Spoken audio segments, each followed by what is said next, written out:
Hello বন্ধুরা, কেমন আছো তোমরা? আশা করি সবাই ভালো আছো। আর আমিও খুব ভালো আছি। দেখো, আমরা পাবদা মাছ নিয়েছিল, দুপুরে নিয়েছে। তো ভিডিওটা আমি এখন এডিটিং করছি। কেটে ধুয়ে পরিষ্কার করে নিয়েছি। আর এই হলো নুন, হলুদ আর কাঁচা সরষের তেল মেখে রেখে দিয়েছিলাম অল্প সময়। তারপর কীভাবে রান্না করলাম দেখো। আর এটা তো একদম ইজি রান্না, সবাই যেন কম বেশি বা খুব ভালো টেস্টি মাছ। আর প্রত্যেকটা মাছের গায়ে হলো ডিম ছিল, মাছের পেটে। আর একটা দুটোর গায়ে পেটে ছিল না। আর প্রত্যেকটা মাছের পেটে ডিম ছিল। এগুলো ভাজার সাথে সাথে ফুলে ফুলে একদম বড় হয়ে যাবে। আর কড়াইটা ভালো করে গরম করে, তেলটা গরম করে নিয়েছি। এখানে একটু নুন দিয়ে দিয়েছিলাম, মাছটা ভাজবো সেই জন্য। তো মাছগুলো আমি ভেজে তুলে নেব, ভালোভাবে ভেজে তুলে নেব। এখানে দিয়ে দিলাম কটা, আরও আছে যেগুলো এই তেলেই ভাজবো। আর তেল দেবো না, এই তেলে আমি পুরো রান্নাটা শেষ করে ফেলবো।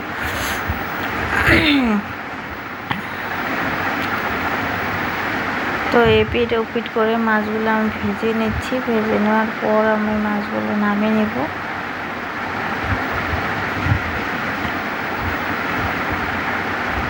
মাছগুলো ভাজা হয়ে গেছে, এবার আমি মাছগুলো নামিয়ে নিচ্ছি।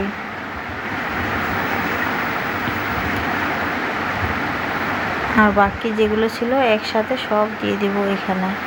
তো মাছগুলো আমি নামিয়ে নিলাম, প্রথম মাছগুলো। আর বাকি যেগুলো ছিল একসাথে সব দিয়ে দিয়েছি। তো এগুলো ভাজা হতে থাকতো, তখন আমি মশলাটা রেডি করে, এই হলো পোস্ত নিয়েছি, আর হলো কালো শস্য, সাদা শস্য, আর কাঁচা লঙ্কা নিয়েছি। পেস্ট করে নিচ্ছি একসাথে সব পেস্ট করে। আর আমার পুরো মাছ, সব কয়টা মাছ আমার ভাজা হয়ে গেছে। দেখো, আমি নামিয়ে নিয়েছি ভেজে। আর মশলাটা আমার রেডি হয়ে গেছে। আর আদা চপ করে রেখেছিলাম। আর ওই মাছের তেল, যেটা মাছ ভেজেছিলাম ওই তেলটাতেই আমি রান্নাটা করব, আর বাকি তেল দিচ্ছি না। আর এখানে দিয়ে দিচ্ছি এই তেলেই, মাছ ভাজার তেলেই, কালো জিরে। আর আদা চপ করে রেখেছিলাম, ওটা দিয়েছি। আর এখানে তোমরা একটা কাজ করতে পারো, যেটা হলো একটা টমেটো নিয়ে পেস্ট করে দিতে পারো। তো আমার তো টমেটো নেই, আমি এক জায়গায় যাবো যেহেতু, সেই জন্য আমি আনতে মানা করেছিলাম। আর আমি টমেটো ছাড়াই রান্নাটা করেছি, তবুও খেতে খুব টেস্টি হয়েছিল। তোমরা আমি যেভাবে বলছি এইভাবে রান্না করা খুব টেস্টি হবে। তো আমার আদাটা ভাজা হয়ে যাওয়ার পর এখানে আমি হলুদ আর একটুখানি লঙ্কা গুঁড়ো দিয়েছি, যেন কালারটা খুব সুন্দর আসে, সেই জন্য আমি এখনই দিয়ে দিলাম। আর বেটে রাখা মশলাটাও দিয়ে দিলাম। ভালো করে মশলাটা ভেজে নিই, যেন কাঁচা গন্ধটা চলে যায়। কাঁচা যদি গন্ধ থাকে তখন তো ভালো লাগে না খেতে। তো ভালোভাবে মশলাটা ভেজে নিচ্ছি,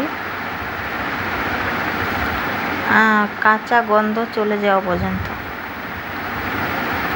কাঁচা গন্ধটা চলে গেলে তখন আমি জল দিয়ে দেব। আর আমি দিয়ে দিলাম জলটা ফুটে উঠলে তখনকার আমি মাছটা দিয়ে দেবো। মাছটা দেওয়ার পর একবার আমি খুন্তি দিয়ে নাড়বো না।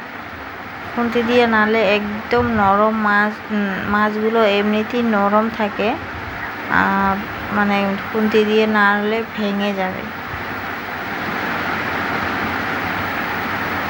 মাছগুলো হলো দিয়ে দিলাম, আমি সব কটা মাছই দিয়ে দিয়েছি।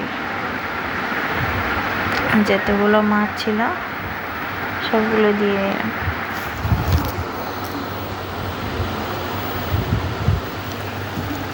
মাছগুলো দেওয়ার পর একটু, আমি একটা হাতে ফোন ধরে করছি, তো এই জন্য ভালোভাবে হচ্ছে না। তো 2 হাত দিয়ে করলে খুব ভালো হয় আর কি। তো আমি এইভাবেই 3-4 বার নাড়িয়ে দিয়েছি। আরও আমি 2 বার দেখালাম তোমাদেরকে। তো দেখো, আমার রান্না কমপ্লিট হয়ে গেলো। আর রান্না শেষে আপনারা একটুখানি ধনেপাতা ছড়িয়ে দিয়ে নামিয়ে দিবেন, খুব টেস্টি হবে। আর আমার ধনেপাতা ছিল না, ওই জন্য আমি দিই নিই। এইভাবেই টেস্টি হয়েছে। আমি বলছি, দুপুরবেলা খেয়েছিলাম তো, ওই জন্য বলছি। ভিডিওটা এখন এডিট করে এখন তোমাদের সামনে পোস্ট করছি, কারণ দুপুরবেলা আমার সময় হয়নি, টাইম শর্ট ছিল, একটু কাজ ছিল আমার, সেই জন্য। আর এই যে একটুখানি মাছ নিয়ে আমাকে ছেলেকে দিচ্ছিলাম।